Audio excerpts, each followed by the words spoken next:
So this week, Gran Turismo 7 just got another surprising new announcement, this time in the form of the Power Pack DLC, launching alongside the free spec-free update on December 4th, 2025. And whilst the trailer didn't give away too much, there's some hidden details included, which we're going to talk about today. But before we get into this video, I'm trying to get this channel to 70,000 subscribers.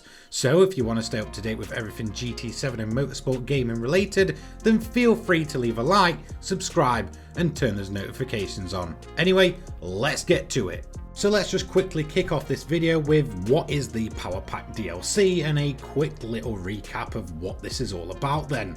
So the Power Pack DLC is meant to be a true motorsport themed DLC spanning across 50 events, including a 24-hour endurance race, which of course has been absent from the Gran Turismo series for the longest time. Now all 50 of these races will be powered by Sophie AI 3.0, the most up-to-date version of Sony's Sophie AI. Now the actual events themselves are supposed to be more true to life, with practice, qualifying and the main event included in all of these events. Now these events themselves are themed on different cars, nations and classes within Gran Turismo 7, giving this pack a more typical Gran Turismo feel, and appears to be including racing series both new and old. Well, it turns out hidden away inside of the trailer and accompanying blog post are some very nice hidden details that are definitely not obvious upon first viewing, and here's some of them that I've picked up on. So up first with the hidden details is going to be the world map and UI changes. So let's talk about the world map changes first then. So the Power Pack DLC will bring with it a brand new in-game icon, and this will be in the form of the sailboat on the world map. This is where everything included inside the DLC will actually be, and it does seem to transport the player into a brand new Power Pack UI. However, there's an extra change that can be spotted during this screenshot, as we can see the lack of Legends dealership over on the right hand side of the image. Now it's currently unknown if this was purely down to the developer build being used to capture the footage, or if the Legends dealership is being removed entirely with the spec-free update. Of course, that also comes alongside this DLC pack. Or could this mean that the partnership between Haggerty and Polyphony has now come to an end and finally ran its course? So from the world map to UI changes, and we're mainly going to talk about the UI that's inside the Power Pack DLC, and you've probably noticed right away that it just doesn't fit the typical theme and styling that's been used in GT7 from day one. I definitely feel in terms of the actual design of the UI for the Power Pack DLC that it feels like a proper throwback to Gran Turismo games of old, mainly around Gran Turismo 3 and Gran Turismo Concept 2002, especially when it comes to the styling and colouring and the way that the prizes are sort of laid out. It really feels like a classic Gran Turismo appearance, and I feel like that's probably what they were going for here. So next up then, let's talk about some of the racing series that are either included in the pack or seem to be included in the pack. Now when it comes to the actual Power Pack itself, it does seem to feature racing series both new and old. So in terms of some of the things we can spot here, GT3 machinery, of course very much at a wide range of tracks. We also see Le Mans generation machinery from the 1960s upwards of Group C, JGTC, of course featuring some of the most iconic cars in Gran Turismo history, classic DTM and Group A machinery, and even one make series such as much loved cars like the Civic Generations, which do appear to be taken to the streets of Tokyo Expressway in a more street race type vibe. Now another thing that is quite easily spottable when you check some of the UI screenshots is that the different categories of vehicles are of course colour coded differently, whether you're in maybe road car racing or one make series racing, of course GT, Le Mans cars, so endurance racing and such, they all seem to have their separate colour and separate category within this UI.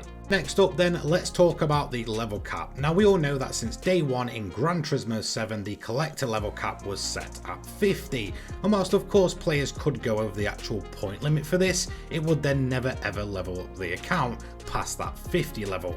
Now, of course, we found out during the reveal of Spec 3 that this was going to change, with the cap being increased and more rewards being offered to players for climbing higher than 50. However, one thing we didn't know was the actual new level cap alongside the Spec 3 update, until the power pack it seems, which has made this very clear. The new level cap now seems to be level 70. Now, the main giveaway for this is actually we see the account that's being used to show off the power pack DLC trailer is at level 70. We can also see that the circle outline to the level 70 is fully maxed out, and of course that more than likely means the level cap is now going to be set at 70. Next up then, special rewards. Now, it does seem that special exclusive rewards are going to be part of the power pack DLC. Now, this was something that hasn't actually been noted yet. However, one thing we do know for sure is that there's a total of 50 events contained within this pack, and we can actually see that noted here in this screenshot. But if we just take a quick look below, we can see that there's a prize icon box with 16 on there, meaning that there seems to be a total of 16 prizes included throughout this DLC. Now, it does seem that all 50 of these events are on a star-based rating system, so I'm assuming the better that you do during the event and the higher that you place, the more stars you will get for that event, and that will be the way that we go ahead and unlock these awards. Now, of course, in terms of the actual rewards themselves, I'm pretty sure most of them will be exclusive to the DLC, again to make it worth the time and money to the player. But one thing that is noted, there does seem to be an exclusive Toyota Levin actually shown off in one of the screenshots at the far side of this image next to a prize box, which does seem to be a dead giveaway for this. So from special rewards to special cars next. Now, we're going to stick on the same screenshot as the prize Levin. If we look towards the left hand side, we do see another one, a bright green one. Now, I don't know if it's just how the icon looks here, but this doesn't seem to be the exact Levin that we currently have in game. It does appear to be a bit of a later model Levin, and also note the huge wide body kit on this one. Again, it doesn't quite match up with the Levin wide body that is currently in GT7. Could this hint at exclusive vehicles running inside the Power Pack DLC? So I actually went over to GT7 to check out the current wide body for the Levin, and as we can see, it's an entirely different body kit. This gives it more of the 1980s kind of super saloon, Thunder Saloon style body kit compared to the more street style wide body that we see in the little icon. But again, this could purely just be oversight or even the angle of the car, but it was pretty interesting. So that's going to quite nicely move me into the next portion of this video, and that has to be new customization. Now, this goes much deeper than just a one-off Levin that we see in an in-game icon. If we actually take note of the promo image for the Power Pack DLC, we can see both a classic Beetle and what appears to be a classic 911 Turbo. Now, both cars actually feature customization options which are not currently present inside of Gran Turismo 7. Now, with the Beetle, we see headlights which are entirely different from those in game, as well as an entirely different setup when it comes to the actual mirrors on the car.